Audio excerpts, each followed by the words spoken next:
Hello everybody, this is Cypher2 back at it again, y'all, with another amazing video. And I just want to say, damn guys, look at January. What a shit month that was, right? Just looking at a YouTube standpoint, right? Let's look at YouTube and see who was posting daily from the Call of Duty community. And the only one I can think of that was posting daily was Jev. FaZe Jev was posting daily, which I gotta give credit to this guy, man, because if I had to play Call of Duty Vanguard for every day, like, I would go mentally insane. Like, this guy's got some serious, like, just mental strength issues. Because if I had a choice of either a loaded handgun in my hand or my PS4 controller, and I was only allowed to play Call of Duty Vanguard, that would be a pretty hard decision for me to choose which I was going to pick that day. Being full honest. Jokes, it's all jokes, but that is really the really bad state of Call of Duty right now. And that it's just amazing that we're at right now. I mean, just look at other Call of Duty, YouTubers, for example. Let's look at Blame Truth. I mean, Blame Truth is posting like twice a week at this point, unless there's anything, in January he was only posting like twice a week. I didn't even think he took a week off in January. Eight Thoughts, or not Eight Thoughts, had nothing to post, and he literally made a fake account that he made a fake account that Blame Truth accidentally blocked, and he made a video about that. It was like a 7-minute video. It was pretty funny. It was a pretty funny video. And then Blame Truth, in one of his videos, he took some snaps at Eight Thoughts as well. So it's been pretty funny. And then Nero Cinema hasn't been posting anything other than the usual stuff of saying how Call of Duty is trash, which it is. And then the Game Revolution also hasn't been posting anything. Yet again, I don't know, he's still apparently blind. I've heard that he's still blind. That he is still blindsided, and that he is now walking 12 miles in a direction that nobody knows, and everyone's yelling at him, "You're going the wrong way!" But, yeah, other than that, I mean, it's just, the Call of Duty just keeps getting better and better, right? Right? Yeah, totally does just keep getting better and better. It really doesn't at this point, honestly. I mean, it's just, whew, man. Like, really, if I really had to just sit down and play Vanguard for like an hour, I would still lose my shit. I'd probably go mentally insane, because I tried playing this game like the other day, and man, I couldn't even get through 3 matches of multiplayer. That was just terrible. I mean, whew, the spawns at Hardpoint, god awful. Especially that one map, Sub Pins or whatever. I hate that map. That map just needs to go to hell and rot in hell, because that map is just terrible. Terrible. It's just horrible. Horrible. It's garbage. But anyway, I have a lot to talk about in today's video. There's a lot more stuff happening behind the scenes that I think is be very problematic for Call of Duty Modern Warfare 2 2022, because it does not sound any good. I mean, in the last video I talked about, the video before, I was talking about Sony buying Bungie. If you haven't seen that video, click the link in the description to go check it out, and also it'll be at the end of the tabs or whatever. Apparently that Modern Warfare 2 2022 is going to be a exact multiplayer copy reskin from Modern Warfare 2019, which I said in that video it was not going to be a good way of vision, because just there was so many like game designs and flaws with that game that I didn't personally like, and also a lot of people from the older Call of Duties didn't like. And I also mentioned how that the reason why Modern Warfare 2019 made so many sales is due to marketing, which really it was due to marketing. I mean, that game had excellent marketing that I've ever seen in a marketing title since like maybe like Black Ops 2. Like, the marketing was on point with everything, and it was just perfect, right?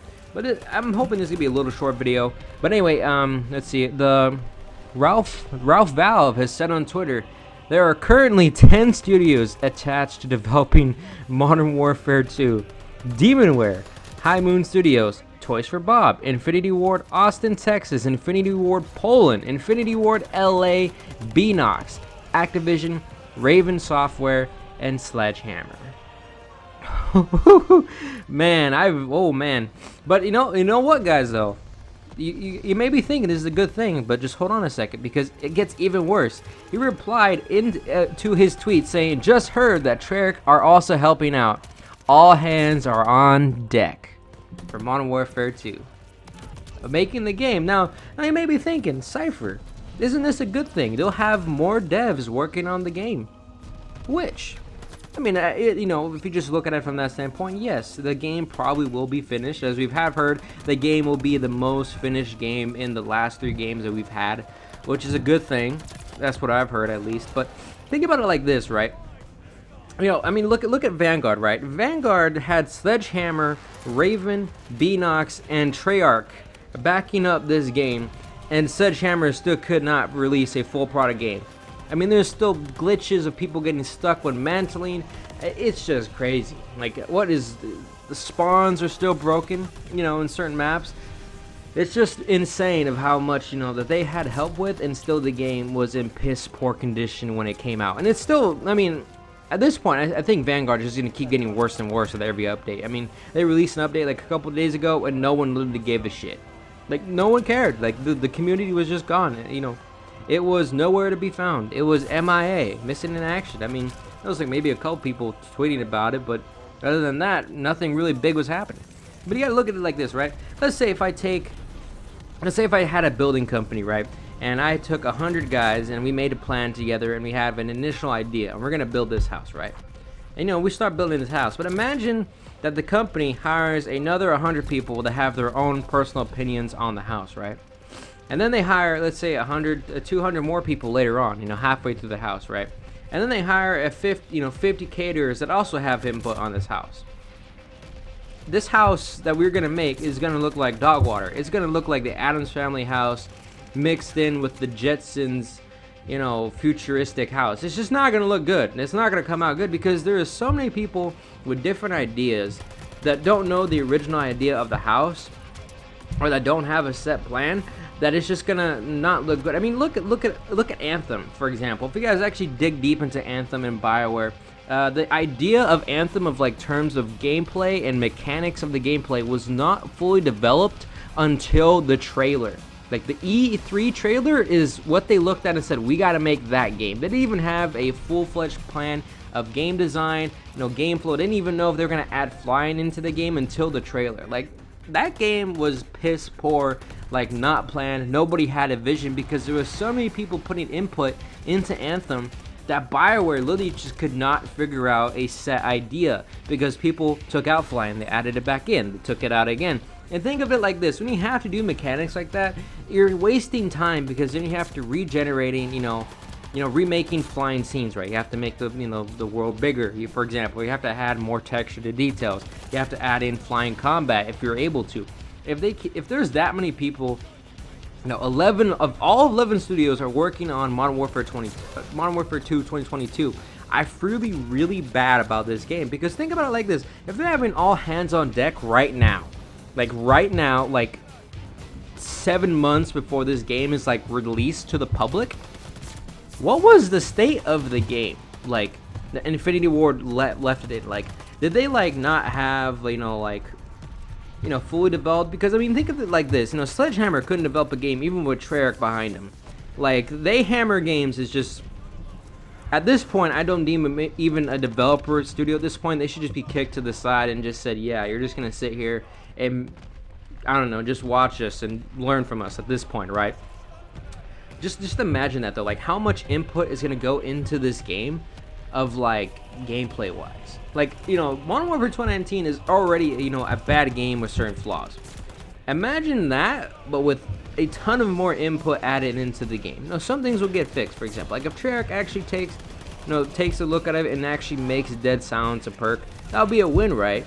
But if you gotta think like this: if Sledgehammer looks at it and just, you know, makes like their own decisions of Vanguard and adds them into Modern Warfare 2 2022, it's gonna get worse. So this is what I'm saying. It's just like, it's not a good idea in terms of like not having a set plan with a certain amount of people. Sure, the game will be get done faster, which that has been said, that the game is going to be actually one of the very few games that's been coming out released finished, like at least in a playable state. Not like, Cold Snore in Vanguard where you couldn't even play the damn game because it was just garbage, right?